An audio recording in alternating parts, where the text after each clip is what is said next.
অনেক গরম পড়ছে, রান্না করে খাবো না, রান্নাঘরে যাব না, এই কথা বলার সুযোগ আর বিয়ের পরে নাই। বিয়ের পরে নিজের সংসার, নিজের সবকিছু নিজেরই রান্না করে খেতে হবে। ইদানিং যেই গরম পড়ছে, এই গরমে কোনো কিছুই করতে ভালো লাগতেছে না। রান্নাঘরে গেলে তো অবস্থা আরো খারাপ হয়ে যাইতেছে। কিন্তু রান্নাঘরে না গিয়েও তো থাকতে পারবো না, রান্না করে খাবো কি? রান্না তো করাই লাগবে। ফ্রাইডে দিন সকাল থেকেই আমার দৌড়াদৌড়ির উপর থাকা লাগে। সকালে ঘুম থেকে উঠে আগে নাস্তা রেডি করা লাগে, দেন দুপুরের দিকে আপা আসলো, আপাকে দিয়ে এই আদা রসুন কাটায় রাখছিলাম। আমি একেবারে ২-৩ মাসের আদা রসুন ব্লেন্ড করে রেখে দেই। আপা কেটে দিয়ে যাওয়ার পরে আমি এই আদা রসুন গুলোকে ব্লেন্ড করতেছিলাম। আগে তো আদা রসুনের মধ্যে লবণ তেল কিছুই দিতাম না। একদিন রসুন বাটা ফ্রিজ থেকে বের করে দেখি পুরো সবুজ হয়ে গেছে। আমি তো রসুন বাটার এই সবুজ কালার দেখে কনফিউজড হয়ে গেছিলাম, রসুন বাটা কি ভালো আছে নাকি আবার নষ্ট হয়ে গেল। পেটুসকে নিয়ে যখন এই রসুন বাটা দেখাইছি, পেটুস বলল রসুন বাটা মনে হয় নষ্ট হয়ে গেছে, ফেলে দাও। এতগুলো রসুন বাটা ফেলে দিব, কি যে কষ্ট লাগতেছিল। পরে ভাবিকে কল দিছি, ভাবি বললো এটা রসুনের কষের কারণে এরকম সবুজ হয়ে যায়, এটা ভালোই আছে, নষ্ট হয় নাই। এরপর ইউটিউবের মধ্যে ভিডিও দেখলাম আদা রসুন বাটার মধ্যে যদি একটু তেল আর লবণ দেওয়া হয় তাহলে আদা রসুন বাটার কালারটা ঠিক থাকে। তারপর থেকে আমি আদা রসুন বাটার মধ্যে একটু তেল আর লবণ দিয়ে দিই,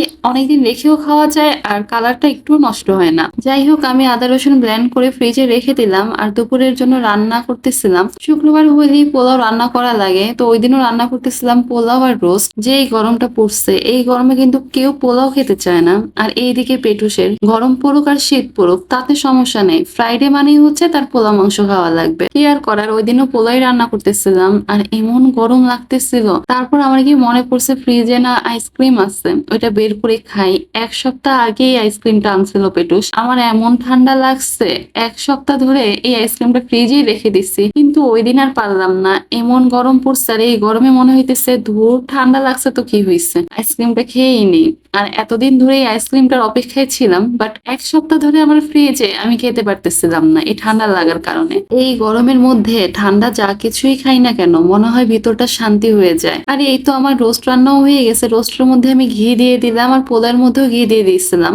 এখন আমার রান্না কমপ্লিট দুপুরের জন্য। দুপুরের খাওয়া দাওয়াটা শেষ করলাম, সন্ধ্যার দিকে কি খাবো চিন্তা করতেছিলাম। ফ্রাইডের দিন আসলে আমরা সন্ধ্যার দিকে এই ভাজা পোড়াটাই খাই। দেখা যায় কাজী ফার্মের স্প্রিং রোল থাকে, সসেস থাকে, এগুলোই ভেজে খেয়ে ফেলি। কারণ ফ্রাইডে দিন তো সন্ধ্যা এত ক্ষুধা লাগে না, যেহেতু দুপুরের দিকেই পোলা মাংসটা খাওয়া হয়। আর যেদিন দেখবেন পোলা মাংসটা খাওয়া হয় ওই দিন কিন্তু অতটা ক্ষুধা লাগে না, মানে হালকা পাতলা জাস্ট স্ন্যাক্স আইটেম হইলেই হবে। সেই জন্য আমি সন্ধ্যার দিকে কাজী ফার্মের এই স্প্রিং রোলটা বের করছি। বের করার পর দেখলাম স্প্রিং রোল গুলো সব একসাথে দলা পাকায় আছে, একটা ছুটাইতে গেলে আরেকটা থেকে ভিতরের কোটিং গুলো সব বের হয়ে যাইতেছিল। পরে যে কয়টা রোলই ছুটাইতে পারছে ওই কয়টা রোল ভাজতেছিলাম। এরকম কখনো হয় নাই, এইবারই প্রথম আমার এই প্যাকেটটা এমন পড়ছে। হুসামকে বলছি আমি টিস্যু নিয়ে আসার জন্য, ও আমাকে ওই টিস্যু এনে দিচ্ছে। বললাম বাবা এই টিস্যু না, ন্যাপকিন টিস্যু এনে দাও। এটা শোনার পর সে আবার আমাকে ন্যাপকিন টিস্যু এনে দিচ্ছে আর আমার হাত থেকে ওই টিস্যুটা নিয়ে সে ফেলে দিল। মানে তার কাছে মনে হয়েছে এটা তো আমার দরকার নাই, এটা দিয়ে এখন কি করব, তাই সে ফেলে দিল। যাই হোক, এই তো আমার ভাজা হয়ে গেছে, দেখেন রোল গুলো কিভাবে খুলে গেছে। দেন এটা রুমে রেখে আসলাম আর আমি কফিটাও বসাই দিলাম।